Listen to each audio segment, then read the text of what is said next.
ಪ್ರೀತಿಯ ವಿದ್ಯಾರ್ಥಿಗಳೇ, ನಿಮಗೆಲ್ಲರಿಗೂ ಕನ್ನಡ ಪಾಠ ಬೋಧನೆಗೆ ಸ್ವಾಗತ. ಇಂದು ನಾವು ಮೊದಲನೆಯ ಪದ್ಯ ಏಣಿಯ ಕುರಿತು ಅಭ್ಯಾಸ ಮಾಡೋಣ. ಏಣಿ ಪದ್ಯವನ್ನು ಬರೆದವರು ಕವಯತ್ರಿ ಸುಕನ್ಯಾ ಮಾರುತಿ.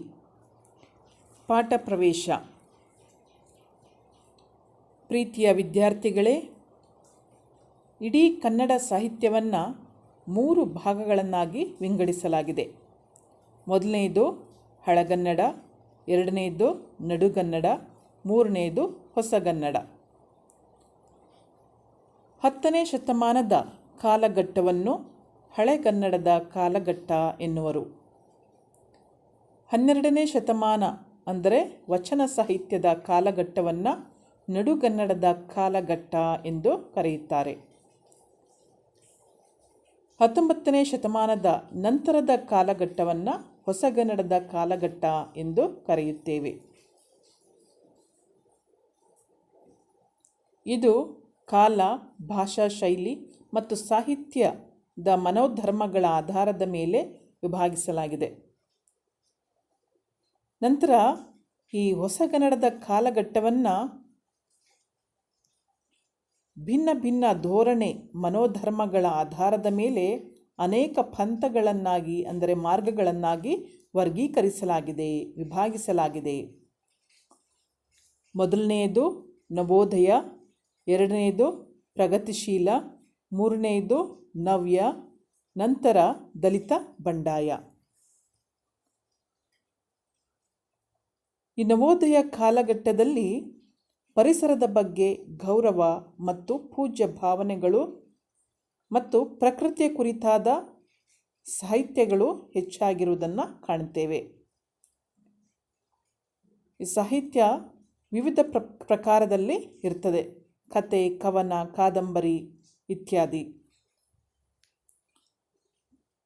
ಪ್ರಗತಿಶೀಲ ಕಾಲಘಟ್ಟದಲ್ಲಿ ಕೈಗಾರೀಕರಣದಿಂದಾಗಿ ಮನುಷ್ಯನಲ್ಲಿ ಪ್ರಗತಿಯನ್ನು ಸಾಧಿಸುವ ಮತ್ತು ಸಾಧಿಸಲು ಪ್ರೇರೇಪಿಸುವ ಸಾಹಿತ್ಯಗಳು ಹುಟ್ಟಿಕೊಂಡಿರುವುದನ್ನು ಕಾಣುತ್ತೇವೆ.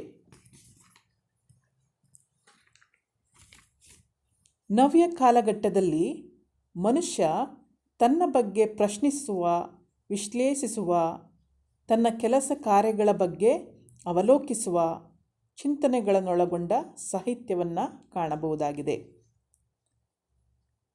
ದಲಿತ ಬಂಡಾಯ ಸಾಹಿತ್ಯದಲ್ಲಿ ದಲಿತರ ಪರವಾಗಿ, ದಲಿತರ ಹಕ್ಕುಗಳ ಸಾಕಾರಕ್ಕಾಗಿ ಧ್ವನಿ ಎತ್ತುವ ಸಾಹಿತ್ಯವನ್ನು ಅಂದರೆ ಕತೆ, ಕವನ, ಕಾದಂಬರಿ ಮುಂತಾದ ವಿವಿಧ ಸಾಹಿತ್ಯ ಪ್ರಕಾರಗಳಲ್ಲಿ ಅಭಿವ್ಯಕ್ತಿಸಿರುವುದನ್ನು ನಾವು ಕಾಣಬಹುದಾಗಿದೆ.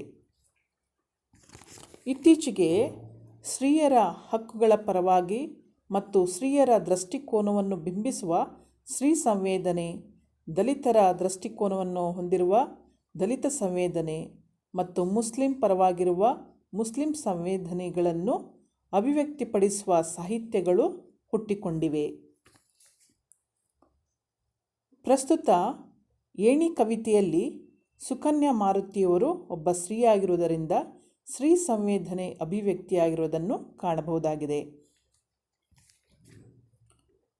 ಪ್ರಸ್ತುತ ಏಣಿ ಕವಿತೆಯಲ್ಲಿ ಏಣಿ ಒಂದು ರೂಪಕವಾಗಿ ಬಳಕೆಯಾಗಿದೆ.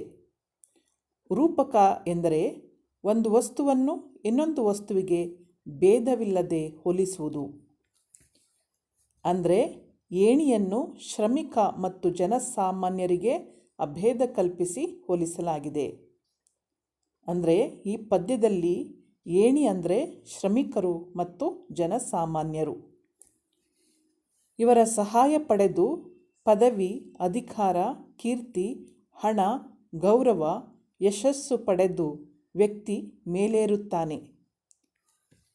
ಹೀಗೆ ಮೇಲೇರಿದವನಿಗೆ ಅಹಂ ಅಂದರೆ ಅಹಂಕಾರ ತುಂಬಿಕೊಳ್ಳುತ್ತದೆ. ನಂತರ ಜೀವನದಲ್ಲಿ ಮೇಲೇರಲು ಅಂದರೆ ತನ್ನ ಏಳಿಗೆಗೆ, ಯಶಸ್ಸಿಗೆ ಕಾರಣರಾದ ಏಣಿ ಅಂದರೆ ಶ್ರಮಿಕರನ್ನು, ಸಾಮಾನ್ಯ ಜನರನ್ನು ಮರೆತು ಬಿಡುತ್ತಾನೆ ಮತ್ತು ಅವರನ್ನು ತಿರಸ್ಕರಿಸುತ್ತಾನೆ. ಹಣ, ಅಧಿಕಾರ, ಅಂತಸ್ತುಗಳು ಎಂದಿಗೂ ಶಾಶ್ವತವಲ್ಲ ಎಂಬುದನ್ನು ಅರಿತು ಅಥವಾ ತಿಳಿದು ತನ್ನ ಏಳಿಗೆಗೆ ಕಾರಣರಾದವರನ್ನು ಗೌರವಿಸದಿದ್ದರೆ ತಮ್ಮ ವಿಪತ್ತಿಗೆ ಅಂದರೆ ವಿನಾಶಕ್ಕೆ ತಾವೇ ಕಾರಣರಾಗುತ್ತಾರೆ ಎಂಬುದನ್ನು ಏಣಿ ಕವಿತೆ ಪ್ರತಿಪಾದಿಸುತ್ತದೆ, ನಮಗೆ ತಿಳಿಯಪಡಿಸುತ್ತದೆ. ಪ್ರಸ್ತುತ ಕವಿತೆಯಲ್ಲಿ ರೂಪಕವಾಗಿ ಬಳಕೆಯಾಗಿರುವ ಏಣಿ ಹಲವು ಆಯಾಮಗಳಲ್ಲಿ ಅಂದರೆ ಹಲವು ರೀತಿಗಳಲ್ಲಿ ನಮ್ಮ ಕಲ್ಪನೆಯನ್ನು ವಿಸ್ತರಿಸುತ್ತಾ ಹೋಗುತ್ತದೆ. ಈಗ ಈ ಏಣಿ ಪದ್ಯವನ್ನು ಬರೆದ ಕವಯತ್ರಿ ಸುಕನ್ಯಾ ಮಾರುತಿಯವರ ಪರಿಚಯ ಮಾಡಿಕೊಳ್ಳೋಣ. ಸುಕನ್ಯಾ ಮಾರುತಿಯವರು 1956ರಲ್ಲಿ ಬಳ್ಳಾರಿ ಜಿಲ್ಲೆಯ ಕೂಡ್ಲಿಗಿ ತಾಲೂಕಿನ ಕೊಟ್ಟೂರು ಎಂಬಲ್ಲಿ ಜನಿಸಿದರು.